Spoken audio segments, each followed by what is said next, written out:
I love that line. Content is king and context is God. I love that line. Yeah, I think he's exactly right. Context is everything these days in the software industry. I think context is going to eat the software industry.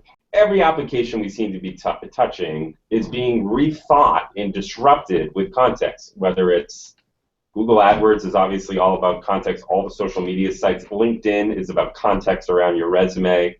The new Uber taxi services. It's all about context. And all these B2C industries are being wiped out by new applications that are coming in, like Waze and like Nest, all these things. They're being completely transformed by breathing context into it. And it's very personalized. So, for example, I visit your website. It's the first time I visit the website, I get a certain experience. But if I'm an existing long-term customer that's a high net promoter, very happy, when I visit the website, I should get a very different story and a different message and a different call to action. Like, for example, your whole website should be contextualized, just like Waze is contextualized, Nest. Everything is contextualized. So I think there's a big wave of innovation that's going to happen around that. I think of marketing today, your success is much more about the width of your brain than the width of your wallet.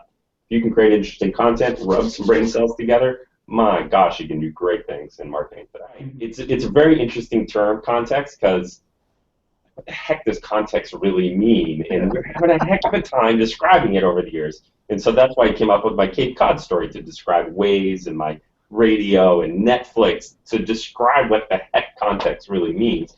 AdWords transformed the advertising industry by injecting context into it. And I think it's the people who really lean into the internet and lean into these new ways of marketing and selling that are disrupting everything. And so my advice would be lean in heavily to all this new technology. Lean into search, lean into social, lean into contextualizing stuff, because that's the way you create unfair advantage for yourself. Big companies are used to turning dollars into interest. Smaller companies can turn brain power into interest, turn content into interest.